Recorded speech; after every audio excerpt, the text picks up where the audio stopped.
have seen that the United Nations organization has been established on 24th October 1945 with the leading role played by United States and UK. Then the China, France, UK, Soviet Union and US was the permanent member or a big five member of this United Nations organization. The principal organs of United Nations are General Assembly, Security Council, Economic and Social Council, Trusteeship Council, International Court of Justice, and the Secretariat, that is the administrative office of all these organs. Okay, हे मुख्य पाच असे या United नेशनच्या महत्वाच्या संस्था आहेत. म्हणजे United nation कसं काम करतं तर यांच्या अंतर्गत काम करतं. Okay, now, this United Nations Charter, in its preamble and different provisions, has provided that the purpose of the United Nations is to secure international cooperation and to promote and encourage the respect for human rights and for fundamental freedom for all without any distinction of race, religion, caste, etc. Okay, then this Economic Social Council, which is considered known as ECOSOC, ECOSOC म्हणजे काय, economic and social council, ही जी संस्था आहे United नेशनची, त्याच्याकडे मुख्य जबाबदारी देण्यात आली की ह्युमन राईट संदर्भात ज्या काही डेव्हलपमेंट करायच्या आहेत, ॲग्रीमेंट्स करायच्या आहेत किंवा जो काही अभ्यास करायचा आहे तो या इकॉनॉमिक अँड सोशल काउन्सिलने बघायचा आहे. कारण जनरल असेंब्ली ही पार्लमेंट सारखी काम करते, त्याच्यामध्ये सगळे मेंबर मिळून डिसिजन घेत असतात. युनायटेड नेशनचे जे जनरल सेक्रेटरी असतात ते तिथे प्रिसाइड करतात. सिक्युरिटी काउन्सिल आहे, ही एक पोलीस सिस्टीम सारखी काम करते किंवा it acts as a enforcing agency. Security council, सुरक्षा परिषद असं ज्याला म्हणतात. आणि ही जी इकॉनॉमिक अँड सोशल काउन्सिल आहे ही जे आर्थिक आणि सामाजिक जे काही विषय आहे जगामधले त्याच्याविषयी काम करण्यासाठी ही economic and social council establish करण्यात आलेली आहे. Okay, this economic and social council has further establish the commission on human rights and the commission on the status of women. हे दोन कमिशन या इकॉनॉमिक सोशल काउन्सिलने सर्वप्रथम अपॉइंट केले in the year 1946. Means immediately after establishment of economic and social council, immediately after establishment of United Nation, त्यांनी काय केलं की human right establish करणं अत्यंत गरजेचं आहे. आणि मग याचा जो काही प्रवास आहे तो आता आपण पुढे बघणार आहोत. Okay, the commission on human rights and the sub commission on promotion and protection of human rights has been established in the year 1946. Okay, now as far as our syllabus is concerned, we are discussing about the human rights, and here are some of the important human right bodies which are working under UN charter system. United नेशनच्या अधिकाराखाली ज्या human rights bodies आहे, म्हणजे ज्या human rights साठी काम करणाऱ्या संस्था आहे, मानवाधिकार संस्था आहेत, त्या या मुख्य तीन आहेत. First, Human Rights Council, Office of the UN High Commissioner for Human Rights, and third, the Commission on the Status of Women. आता हा जो ह्युमन राईट काउन्सिल आहे हा सुरुवातीला the commission on human rights and the sub commission on promotion and protection of human rights या नावाने ओळखला जात होता. मात्र 2006 मध्ये हे जे आहे commission on human right, it gets repealed and it was replaced by human right council. तर ज्यावेळी आपण international covenant on civil and political rights आणि UDHR हा भाग बघू त्यावेळी मी परत तुम्हाला याचा थोडक्यात इतिहास सांगेल. मात्र तत्पूर्वी आता आपण काय बघूया, important human right bodies under UN charter system. म्हणजे ह्युमन राईट एस्टॅब्लिश करण्यासाठी, प्रमोट करण्यासाठी आणि एनकरेज करण्यासाठी त्याचा निश्चित असा ड्राफ्ट असणं आवश्यक आहे, त्याची एन्फोर्सिंग मशिनरी असणं आवश्यक आहे. आणि हे करण्यासाठी युनायटेड नेशनने काही महत्वाच्या संस्था, मानवाधिकार संस्था, संघटना स्थापन केलेल्या आहेत. त्या या तीन प्रकारच्या आहेत: human right council, office of the UN high commissioner for human rights and the commission on the status of women. The United Nation is situated at the headquarter at New York, that is USA और America, New York मध्ये त्याचं office आहे. Okay, तर ह्या ज्या महत्वाच्या 3 bodies आहेत त्या आता आपण बघूया. First, the human rights council, the Human Rights Council, which is known as UNHRC. Okay, then earlier I have said you that the Commission on Human Rights has been established by Economic and Social Council, but later on it was felt that this commission has done their job and now it is necessary to implement the human rights. कारण commission on human rights ने काय केलं, UDHR, ICCPR आणि ICESCR हे जे international bill of rights म्हणून ओळखले जातात त्यांची निर्मिती केली. परंतु ती निर्मिती करून भागणार नाही, तर ते एस्टॅब्लिश किंवा एन्फोर्स देखील करता आले पाहिजे, त्यांची अंमलबजावणी करता आली पाहिजे. यासाठी that UN Commission on Human Rights has been repealed and it has been replaced by the Human Rights Council in the year 2005. Okay, then the on 14th and 15th September 2005 there was a meeting of United Nations General Assembly. In that assembly, the UN has adopted a document regarding to address the global issues and to take an action over the human rights violation. It was felt that many global issues are arising because of violation of human rights, and therefore in such cases of violation of human rights there is a mass violation of human right, and therefore it was thought that it is a need of a time to take an action against such global issues and to come towards the concrete solution of it. And therefore the United Nations General Assembly has agreed to create the Human Right Council. म्हणजे नुसते human right देऊन उपयोग नाहीये. UDHR मध्ये असेल, ICCPR मध्ये असेल, याच्यामध्ये त्यांनी काय केले, ह्युमन राईट्स दिले, मात्र ते एन्फोर्स कसे करायचे, ते अंमलात कसे आणायचे. कारण without remedy the right has meaningless, the right has no meaning, and therefore to enforce this human right which has been guaranteed under UDHR and ICCPR, the United Nations Human Rights Council has been established. It was decided to create UNHRC, that is United Nations Human Rights Council. The object of creation of Human Rights Council is protection of human rights and fundamental freedoms. The very important object of HRC, that is Human Rights Council, is to protect human rights and fundamental freedoms. The United Nations General Assembly on 15th March 2006 has adopted a resolution to establish UNHRC at Geneva. In the year 2005, it was thought that yes, we should have such kind of machinery, we should have such kind of agency which can protect the human rights, which can provide remedy against the violation of human right. And the thought process was going on, and in the 15th March 2006, the United Nations General Assembly has adopted a resolution to establish UNHRC at Geneva. This UNHRC has replaced the Commission on Human Rights. The Commission on Human Rights is now not in existence. It is replaced by Human Rights Council. Now this Human Rights Council consists of 47 elected members by General Assembly.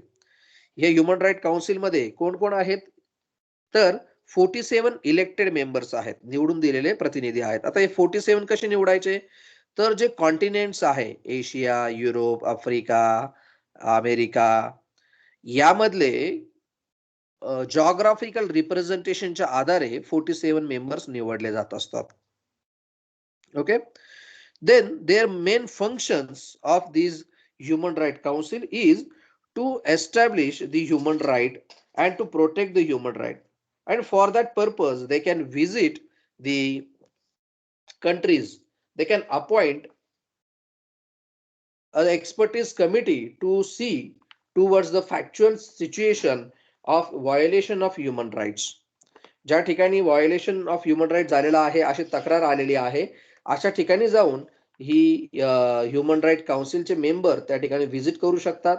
त्यानंतर त्यांना जर काही वाटलं की या ठिकाणी त्याचा review घेणं गरजेचं आहे, तर ते रिव्ह्यू देखील घेऊ शकतात. त्याची प्रोसेस परत पुढे दिलेली आहे की कशा प्रकारे हा सगळा एस्टॅब्लिश करता येईल किंवा ह्युमन राईटसाठी त्या देशाला कशा प्रकारे चेतावणी देता येईल. Okay. The council performs many functions like to promote human right education and learning. Human राईटचा जो काही शिक्षणातून होणारा प्रचार प्रसार आहे त्यासाठी प्रयत्न करणे, आणि म्हणून ह्युमन राईट हा जो सब्जेक्ट आहे किंवा एक व्हॅल्यू बेस्ड एज्युकेशन म्हणून ज्याचा विचार केला जातो, हा सगळ्या विद्यापीठांमध्ये, सगळ्या देशातल्या विद्यापीठांमध्ये कंपल्सरी करण्यात आलेला आहे because of the because it was necessitated by this Human Rights Council. Okay, then to provide advisory services, technical assistance, and capacity building to be provided to the member states. The member state which wants to receive a kind of help or assistance, either technical or of capacity building, means to provide a kind of orientation program, training program for different uh, bureaucrats as well as to the different representatives of the universities. कारण शिक्षणाच्या माध्यमातून human राईटचं जे काही महत्व आहे, मानवाधिकाराचं जे काही महत्व आहे, आपण हे योग्य प्रकारे लोकांना सांगू शकतो. आणि याच्यासाठी जे काही फंडिंग आहे किंवा याच्यासाठी जो काही टेक्निकल सपोर्ट आहे तो देण्याचं काम ही ह्युमन राईट काउन्सिल करत असते. त्याचबरोबर it shall serve as a forum for dialogue on the thematic issues on all human rights. जे काही थीमॅटिक इश्यूज आहे, थीमॅटिक इश्यूज म्हणजे for example the issues relating to racism, religion, casteism, हे जे काही मास इश्यू आहे की जे फॉर एक्झाम्पल अमेरिकेमध्ये असलेला काळा आणि गोरा हा वाद किंवा वंशवाद ज्याला आपण म्हणतो, युरोप मधल्या काही देशांमध्ये आहे, किंवा भारतासारख्या किंवा एशियन कंट्रीज मध्ये असलेला रिलिजन मधल्या असलेला वाद असेल, किंवा आता इकडे इस्रायल आणि पॅलेस्टाईन किंवा हमास यांच्यामध्ये जो काही युद्ध झालेला तिथला जो प्रकार असेल, की कुठला धर्म जास्त मोठा, याच्या संदर्भात झालेला वाद असेल, तर that is thematic issues of all human rights. Then it can recommend to the General Assembly for further development of international law in the field of human rights. Human राईटच्या क्षेत्रामध्ये काम करण्यासाठी काय काय गरजेचं आहे हे ते जनरल असेंब्लीला सुचवू शकतात, किंवा त्या संदर्भात जर काही निर्णय घ्यायचा असेल तर त्याचं रेकमेंडेशन देखील करू शकतात. Okay, these are many jobs or functions of human rights council. Okay, then the human rights council has certain subordinate bodies or subsidiary bodies. In order to implement these functions of human rights council, it was thought that the human rights council should be assisted with certain subsidiary bodies, and these subsidiary bodies are Universal Periodic Review, that is UPR, which has been established in the 2006, June 18, 2007. It has been established in the year 2006. The Human Rights Council established. Then thereafter, they thought that we should have some more subsidiary bodies which will report to the Human Rights Council. Human Rights Council हे आता सेंटरला असेल आणि त्यांना report करण्यासाठी उपसमितींची नेमणूक करण्यात आली. कुठल्या कुठल्या? तर first is a Universal Periodic Review, that is UPR, established on 18th June 2007. This UPR is a kind of process. ही जी युनिव्हर्सल पिरियडिक रिव्ह्यू आहे हा काय आहे? एक प्रकारचा प्रोसेस आहे. जसं आपल्याकडे नॅक ही एक प्रोसेस आहे, हा national accreditation and assessment council ही एक प्रकारची प्रोसेस आहे. कशासाठी? की त्या त्या शिक्षण संस्थांचा दर्जा ठरवण्यासाठी. त्याच प्रकारे ही जी UPR आहे ही काम करते. कशाचं? To review of the human right records of all 192 members. United नेशनचे मेंबर जे आहेत, 192 पेक्षा जास्त मेंबर या युनायटेड नेशन, कारण जगामध्ये साधारणपणे एक 202 ते 205 देश आहेत असं म्हटलं जातं, आणि त्याच्यापैकी 192 देश हे सध्या आपले युनायटेड नेशनचे मेंबर्स आहेत. आणि मग या सगळ्या कंट्रीजचा अभ्यास करायचं काम ही युनिव्हर्सल पिरियडिक रिव्ह्यू ही समिती करत असते. वन्स इन एव्हरी 4 इयर्स, वर्षातून वन्स इन एव्हरी 4 इयर, 4 वर्षातून एकदा, जसं ऑलिम्पिक भरवलं जात असतं 4 वर्षातून एकदा, किंवा नॅकचा रिपोर्ट येत असतो 5 वर्षातून एकदा, नॅक कमिटी येत असते, तसं 4 वर्षातून एकदा एका देशाचा म्हणजे एका वेळी 48 देशांचा विचार त्या ठिकाणी केला जात असतो. 48 states has been reviewed each year. आणि मग 48 जर करत गेलं तर 4 वर्षांनी 192 देश पूर्ण कव्हर होतात. एका वर्षाला 48 देशांचा रिव्ह्यू केला जातो की तिथे ह्युमन राईट कशा प्रकारे एस्टॅब्लिश करण्यात आलेले आहेत, ह्युमन राईटचा काय तिथली परिस्थिती आहे आणि त्याचा इंडेक्स त्या ठिकाणी दाखवण्यात येतो. जसं हॅपीनेस इंडेक्स किंवा वर्ल्ड हॅपीनेस इंडेक्स किंवा त्या देशातला भ्रष्टाचार किती आहे, अशा ठराविक रेटिंग एजन्सीज असतात की त्या विशिष्ट प्रकारचा आकडेवारी गोळा करत असतात. तसे ही युनिव्हर्सल पिरियडिक रिव्ह्यू आहे. आणि फॉर एक्झाम्पल त्यांनी आता भारताचा रिव्ह्यू केला आणि त्यांनी सांगितलं की भारतामध्ये साधारणपणे ह्युमन राईट व्हायोलेशनचं प्रमाण हे 40% आहे. आणि मग कुठे कुठे होतं ह्युमन राईट व्हायोलेशन, तर जे मायनॉरिटीज आहेत त्यांच्यावर होतंय किंवा जे अल्पसंख्याक आहेत किंवा गरीब आहेत त्यांच्यावर होतंय. आणि त्यासाठी मग तुम्ही काय काय सुधारणा कराव्यात, काय काय प्रोसेस घ्यावी, हे त्या ठिकाणी सांगितलेलं जातं किंवा ते सांगतात की तुमचं ह्या ठिकाणी चुकतंय थोडंसं, तर तिथे काम करा. Means it is just a recommending body, कारण ते रिसर्च करतात. हं रिसर्च बेस्ड त्यांचा हा सगळा प्रोग्राम असतो. त्यांच्या कमिटीचे मेंबर येतात. ते वेगवेगळ्या प्रकारच्या ज्या काही शासकीय संस्था आहेत, जसं जेल आहे, कोर्ट आहे, वेगवेगळ्या समाज संघटना आहेत, एन-जी-ओज आहेत, त्यांना जाऊन ते भेटतात आणि गव्हर्नमेंट रेकॉर्ड आहे, ते गव्हर्नमेंट रेकॉर्ड देखील ते चेक करत असतात. काही क्रायटेरिया आहे त्यांचा ठरवलेला, ते चेक करत असतात त्यानुसार. Okay. Then the complaint procedure. It is a kind of body.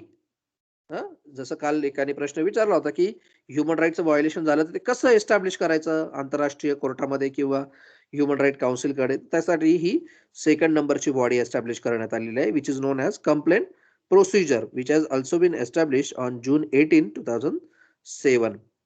The prime object of this complaint procedure. नाव कंप्लेंट प्रोसिजर नावाची एक संस्था आहे. It is not a procedure.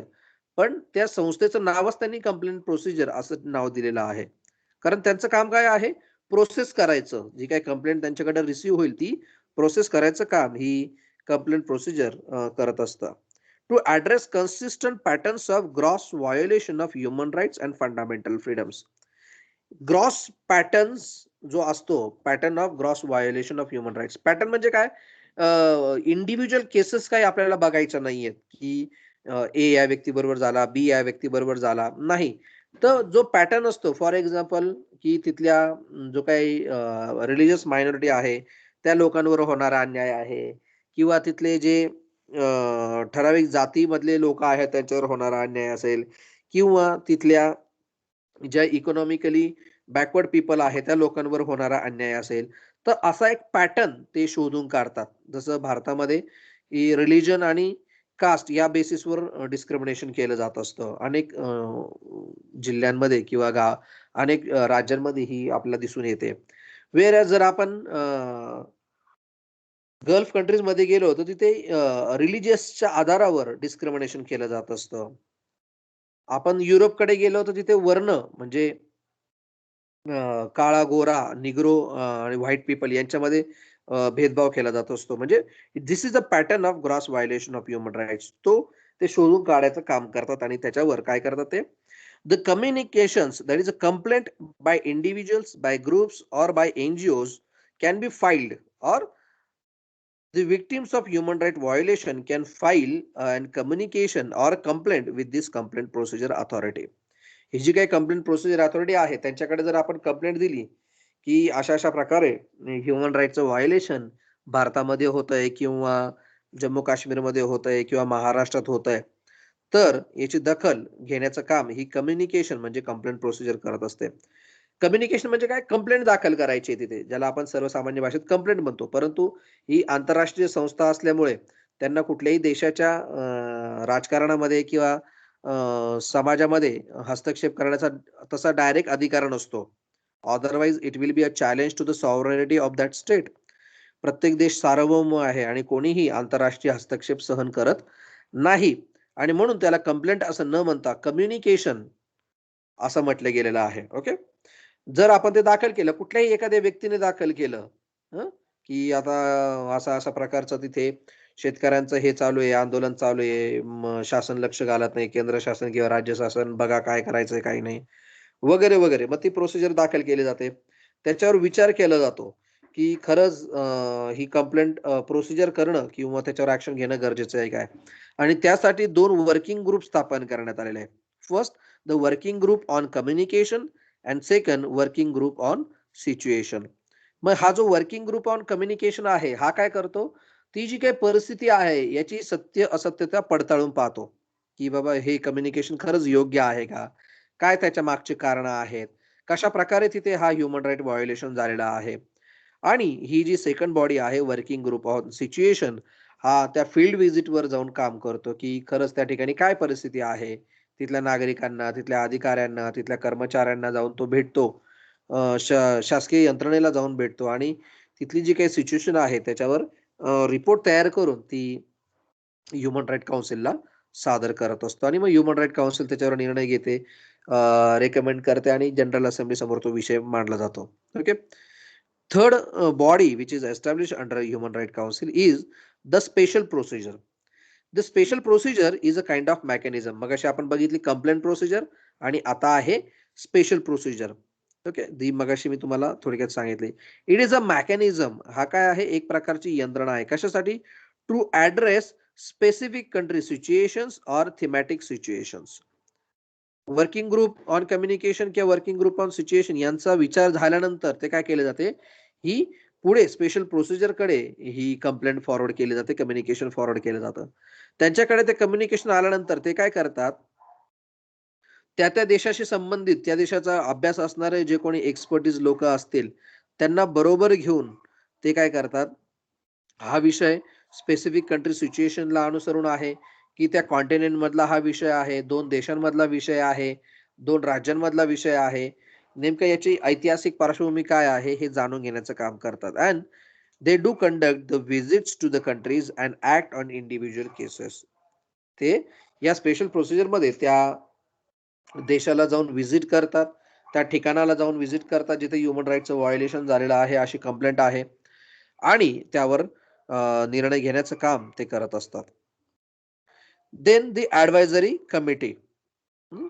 The Human Rights Council has also established an advisory committee to provide advice to the United Nations General Assembly. General असेंब्लीला जर असं कधीही वाटलं, की एखाद्या विषयावर आपल्याला रिसर्च बेस्ड सोल्युशन पाहिजे आहे किंवा त्याचा सल्ला पाहिजे आहे, तर ही ॲडवायझरी कमिटी काम करत असते. या ॲडवायझरी कमिटीमध्ये एक्सपर्टीज लोकं घेतलेले असतात त्या सेक्टरमधले. It provides an expert advice to the general assembly. This advisory committee is a replacement of subcommission on the promotion and protection of human rights. Economic and social काउन्सिलमध्ये 2 त्यांनी कमिशन नेमले होते. एक commission on human rights and second the sub commission on the promotion and protection of human right. तर पहिला जो आहे the commission on human right is been replaced by human right council and second जो आहे sub commission on the promotion and protection of human right council has been replaced by advisory committee. It is established in September 2007. The job or the function of this advisory committee is to provide an expertise to the council, research based advice. Council किंवा human right council जो आहे त्यांना research base असा advice provide करणं, की खरंच या ठिकाणी जे काही ह्युमन राईटचं व्हायोलेशन होतंय हे योग्य आहे का? त्याचे काय कारणं आहेत? ऐतिहासिक पार्श्वभूमी काय आहे? जिओग्राफिकल काय आहे? किंवा तिथला रेसिझमचा मुद्दा आहे का? कसला मुद्दा आहे? याचं रिसर्च बेस ॲडवाइस ते देत असतात. Then it also provides suggestions for conducting further research, की ह्या क्षेत्रामध्ये अजून मोठ्या प्रमाणात रिसर्च होणं आवश्यक आहे. जसं फॉर एक्झाम्पल एखाद्या ठिकाणी जर आपण म्हटलं की जैतापूरचा पॉवर प्रोजेक्ट आपल्याला नकोय. का नकोय? तर तिथल्या नागरिकांचा विरोध आहे. कारण तिथून मग तो समुद्र खराब होणार आहे. तिथलं लोकांचं जे काही जीवन आहे हे समुद्रावर अवलंबून आहे. तिथल्या मिळणाऱ्या मासेमारीच्या धंद्यावर अवलंबून आहे. आणि मग हा फक्त तिथल्या लोकांना प्रभावित करेल असं नाही, तर 10-15 वर्षानंतर तिथली सगळं जमीन जी आहे ही उपजाऊ राहणार नाही किंवा तिथं कुठल्याही प्रकारचं पीक येणार नाही. अशा प्रकारचे फर्दर रिसर्च कंडक्ट करण्यासाठी आणि मग कुठला रिसर्च करायचा आहे, तर सॉइल टेस्टिंग म्हणा किंवा तिथलं अंडरग्राउंड टेस्टिंग करायचं असेल, तर यासाठी फर्दर रिसर्चसाठी ते रेकमेंड करू शकतात. Then it may also provide an advice relating to the implementation, promotion and protection of human rights. How they shall implement the ideas relating to the promotion and protection of human right in the particular country or in the world as such. Okay, these four are the prime bodies of Human Right Council. Human Right Council is the prime body of Economic and Social Council. Okay, तर economic and social काउन्सिलच्या अंतर्गत काय करण्यात आलेलं आहे? Human right council, office of the UN high commissioner for human rights, commission on the status of women, या 3 bodies establish करण्यात आलेल्या आहेत. या ह्युमन राईट काउन्सिलच्या under subsidiary bodies universal periodic review, complaint procedure, special procedure आणि advisory committee, ह्या 4 sub committee ह्या human right काउन्सिलच्या अंडर एस्टॅब्लिश करण्यात आलेल्या आहेत. लक्षात येते ना एकामागे एक. Then this Human Rights Council has also established certain other commissions. For example, the expert mechanism on the rights of indigenous people. This expert mechanism is a replacement of the working group on indigenous population. स्थानिक किंवा जे मूल निवासी संघ आहे, मूल निवासी जे काही लोक आहेत त्यांच्या सिच्युएशनवर काम करण्यासाठी, म्हणजे जो मानव वंशवाद आहे, मानव वंशशास्त्र ज्याला म्हटलं जातं, त्यावर काम करण्यासाठी ही कमिटी काम करत असते. That is the expert mechanism on the rights of indigenous people. Okay, then the forum for minority issues and third social forum. आणि या expert mechanism on the rights of indigenous पीपलचं काम काय? तर मानव वंशाचा अभ्यास करणं, म्हणजे कशा प्रकारे तिथला सिस्टीम डेव्हलप झालेली आहे, कशा प्रकारे त्या ठिकाणी माणसांचं स्थलांतरण झालेलं आहे, भारतामध्ये आलेले पारसी लोक, ज्यू लोक हे कुठून कसे आलेले आहेत याचा अभ्यास करणं हे यांचं काम आहे. सेकंड जो आहे minority forum for minority issues, तर प्रत्येक देशामध्ये काही मायनॉरिटी असतात on the basis of language, on the basis of religion, जसं आपण आर्टिकल 25-26 मध्ये बघितला. सेम सेन्स जे मायनॉरिटी आहे, फॉर एक्झाम्पल आता पाकिस्तानमध्ये हिंदू मायनॉरिटी आहे किंवा इतर रिलीजन हे मायनॉरिटी आहे, आणि मग त्यांच्यावर जो काही अत्याचार केला जात असतो त्यासाठी आताचा नवीन CAA केलेला आहे, किंवा त्याची दखल आंतरराष्ट्रीय स्तरावर या ह्युमन राईट काउन्सिल कडून घेतली जावी म्हणून हे फोरम फॉर मायनॉरिटी इश्यूज हे काम करत असतं. किंवा एखाद्या देशावर मायनॉरिटीवर अन्याय होत असेल तर त्यासाठी आवाज उठवण्याचं काम ही ह्युमन राईट काउन्सिलची कमिटी करत असते. And the social forum, social forum कशासाठी? तर डिस्कशन आणि डिबेट घडवून आणण्यासाठी, अकॅडमिक डेव्हलपमेंट करण्यासाठी, जे काही सामाजिक जे काही प्रश्न आहे, राजकीय प्रश्न आहे जे ह्युमन राईट संदर्भात आहे त्यावर चर्चा घडवून आणणे, त्याच्यामध्ये रिसर्च घडवून आणणे किंवा त्याबद्दल जनजागृती करणे. Promotion and encouragement of human rights is done by this social forum. Okay, the first body which works under economic and social council for the purpose of human right is the Human Right Council. The second one is the office of the UN High Commissioner for Human Right. It is established in Geneva, which is known as OHCHR, office of the UN United nations high commissioner, उच्चायुक्त नेमण्यात आलेले आहेत. This office has been established on December 20, 1993 in the wake of the World Conference of Human Rights in the year 1993. जागतिक परिषद जी काही घेण्यात आलेली ती मानवाधिकार संदर्भात, त्याच्या रेकमेंडेशनच्या माध्यमातून किंवा तिथे झालेल्या चर्चेच्या माध्यमातून united nation general assembly has passed a resolution to establish office of the United nations high commissioner for the human rights. मग नेमकं जे काही व्हायोलेशन होतंय ह्युमन राईटचं ते बघण्यासाठी ह्युमन राईट काउन्सिल, आणि आता ह्युमन राईट काउन्सिल ही बॉडी आहे जवळपास 47 मेंबर्सची, प्रत्येक जण त्याच्यावर निर्णय घेऊ शकेल असं नाही. आणि निर्णय घेण्यासाठी आणि तो इम्प्लिमेंट करण्यासाठी काय केलंय, ह्या office of the United nations high कमिशनरची अपॉइंटमेंट करण्यात आलेली आहे. Okay, this office of the UN high commissioner for human right is a strong institutional machinery to promote and protect human rights effectively. In order to promote as well as to protect the human rights in an effective manner, this institutional machinery has been established. The prime responsibilities of the office of the UN High Commissioner is to promote and protect the effective enjoyment by all of all rights, by all rights, maybe of civil, political, economical, social, cultural, etc. Their job is to promote and protect the effective enjoyment. Now, this effective enjoyment is very important. It is not only the official or so-called machinery, but it takes a proactive role. It plays a proactive role in protecting and promoting the human rights effectively, प्रभावीपणे काम करण्याचं काम हे किंवा प्रभावीपणे human राईट्सची अंमलबजावणी करण्याचं काम हे या UN हाय कमिशनर कडून केलं जात असतं. Then another responsibility is to provide advisory services, technical and financial assistance in relation to human rights to the state that request them. ज्या राज्याकडून मागणी केली जाईल किंवा ज्या राज्याकडून मदतीसाठी याचना केली जाईल की आम्हाला तुम्ही टेक्निकल सपोर्ट प्रोव्हाइड करा किंवा फायनान्शियल सपोर्ट प्रोव्हाइड करा किंवा काही ॲडवायझरी सर्व्हिसेस आम्हाला द्या की कशा प्रकारे आम्ही ह्युमन राईट आमच्या देशामध्ये बदलवू शकतो, काय त्याच्यावर काम करू शकतो, त्याचा काय आराखडा असला पाहिजे, त्याचा लॉंग टर्म प्लॅन काय असला पाहिजे, शॉर्ट टर्म प्लॅन काय असला पाहिजे, त्याच्यासाठी फंडिंग कशी असली पाहिजे, या सगळ्यांवर काम करण्याचं वचन किंवा मदत ही या UN हाय कमिशनर कडून केली जात असते. Then to coordinate on UN education and public information programs in human rights.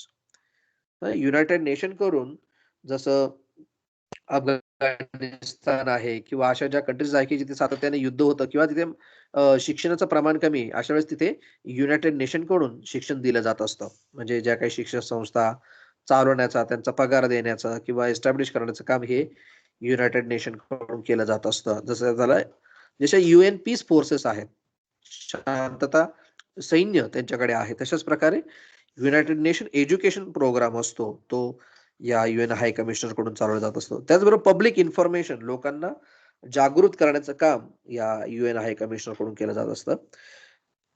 As well as this UN High Commissioner play an active role in removing obstacles to the full realization of human rights.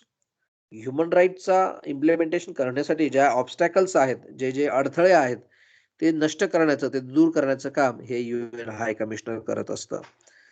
Then it also plays a pivotal role in preventing continuation of human rights violation in the world. जगामध्ये जिथे कुठे सातत्याने human राईटचं violation होतं आहे असं दिसतंय, त्या ठिकाणी ते दूर करण्याचं काम हे UN हाय कमिशनर कडून केलं जात असतं.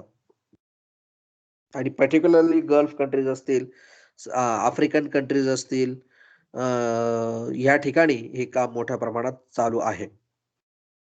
Then to engage in dialogue with the government to secure respect for human rights. त्या त्या देशामधली जी काही शासकीय यंत्रणा आहे, तिथले पंतप्रधान आहे किंवा तिथली जी काही एकूण गव्हर्नमेंट सिस्टीम आहे, त्यांच्याशी चर्चा करणं की त्या देशामध्ये ह्युमन राईटचं व्हायोलेशन कसं होतंय, कशा प्रकारे आपण ते रिस्टोर करू शकतो, यासाठी प्रयत्न करणं हे त्या ठिकाणी गरजेचं आहे असं UN हाय कमिशनर कडून सांगितलं जात असतं. Then to enhance international cooperation for promotion and protection of human rights. आंतरराष्ट्रीय जो काही सहकार आहे तो वाढवण्यावर भर या ह्युमन राईट हाय कमिशनर कडून केला जात असतो. Okay, these are certain responsibilities. There are many more other. Okay, then the third agency which works under ECOSOC on the human right is the Commission on the Status of Women. This is a functional commission of ECOSOC. Functional म्हणजे actual काम करणार किंवा त्याला आपण practical असं म्हणतो. Commission of इकोसॉक. Economic and social काउन्सिलने जे दोन कमिशन एस्टॅब्लिश केले ते म्हणजे the commission on human rights and the commission on the status of women. पहिला जो आहे the commission on human right is replaced by human right council, but this commission on the status of women is still in existence. This is established on June 21, 1946 by United Nations General Assembly. The job of this UN Commission on the Status of Women is to examine women's progress towards equality. एकूण जगामध्ये आणि एकूण त्या त्या देशामध्ये महिलांची काय परिस्थिती आहे, काय प्रोग्रेस त्यांनी केलेली आहे, 1940 पर्यंत काय होती, 50 पर्यंत, 70 पर्यंत, म्हणजे टप्प्याटप्प्याने ते काय करतात, त्या त्या देशामधली महिलांची परिस्थिती, तिथं काम करण्याचं प्रमाण, शिक्षणाचं प्रमाण, त्यांचा एनरोलमेंट रेशो, हायर एज्युकेशन मधला असेल किंवा प्रायमरी एज्युकेशन मधला असेल, हायर सेकंडरी एज्युकेशन मधला असेल, हे मोजण्याचं काम किंवा आकडेवारी ज्याला आपण म्हणतो, ती क्वांटिटेटिव्ह एनालिसिस करायचं काम या कमिशन कडून केलं जात असतं. Then this commission may recommend and report to Economic and Social Council on promotion of women's right in political, social and educational field. राजकीय, सामाजिक आणि शैक्षणिक क्षेत्रामध्ये महिलांच्या प्रगतीसाठी काय करता येईल याच्या संदर्भातल्या सूचना किंवा रेकमेंडेशन्स ह्या कमिशन कडून थेट इकॉनॉमिक अँड सोशल काउन्सिलला करण्यात येतील. या कमिशनच्या अंतर्गत काही महत्वाचे कन्व्हेन्शन्स किंवा अग्रीमेंट्स साइन केले गेलेले आहेत. जसं conventions on the political rights of women, Declaration on Elimination of Discrimination Against Women. This draft has been prepared by this commission. Later on, this draft is revised and is adopted in the name of Convention on the Elimination of All Forms of Discrimination Against Women in the year 1979. This convention is known as a CEDAW Convention, and we know the Article 4 of this CEDAW Convention has been referred by the Supreme Court in G. Chandrima Das in Vishaka's case. In Vishaka's case, the Supreme Court has referred the section article number 4 of this CEDAW Convention, wherein it is said the guidelines relating to the protection of women from sexual harassment at workplace. कारण भारतामध्ये त्यावेळी कुठलाही कायदा नव्हता to protect the women from sexual harassment at workplace. कामाच्या ठिकाणी होणाऱ्या लैंगिक छळापासून मुक्तता किंवा संरक्षण देण्याचं काम हे या सीडा कन्व्हेन्शनने केलेलं आहे. कारण जसं जसं महिलांचं कामामधला सहभाग वाढतो किंवा महिलांची अपॉइंटमेंट केली जात असते वेगवेगळ्या सेक्टरमध्ये, स्वाभाविक तिथे महिला आणि पुरुष दोन प्रकार आहेत, सेक्स आहेत, आणि मग त्यांच्याकडून एकमेकांवर अन्याय अत्याचार केला जात असतो. तसं होऊ नये यासाठी सीडा कन्व्हेन्शन काम करत आहे. Then the Convention on the Nationality of Married Women 1957. Convention on the nationality. बऱ्याच ठिकाणी ही पद्धत आहे की लग्न झाल्यानंतर त्या महिलेची नॅशनॅलिटी, समज अमेरिकेतला माणूस आला आणि तिने भारतीय महिलेशी लग्न केलं, तर तिच्या नॅशनॅलिटीवर काय परिणाम होणार आहे, तिच्या सिटिझनशिपवर काय परिणाम होणार आहे, किंवा भारतीय माणसाने जर अमेरिकेतल्या मुलीशी लग्न केलं तर त्या नॅशनॅलिटीवर तिचा काय परिणाम होणार आहे, आणि she should not be suffered हे लक्षात घेण्यासाठी हे कन्व्हेन्शन घेण्यात आलेलं आहे. Then optional protocol on CEDAW. Optional protocol म्हणजे how to implement the CEDAW convention. त्याच्या जे काही तरतुदी आहेत ह्या व्यावहारिक दृष्ट्या कशा योग्य आहेत यासाठी आणि त्या इम्प्लिमेंट करण्यासाठी in the year 1999 the United Nations General Assembly has accepted the and established the optional protocol on CEDAW. CEDAW, that is a convention on the elimination of all forms of discrimination against women. Then these are the prime bodies of Economic and Social Council: the Human Rights Council, the United Nations High Commissioner on Human Rights, and the Commission on the Status of Women. These three are the prime bodies which are working on human rights under the UN Charter. आणि त्याच्यानंतर international court of justice वगैरे आहे, हे देखील आपण बघणार आहोत. इथपर्यंत लक्षात आलं का? Yes sir.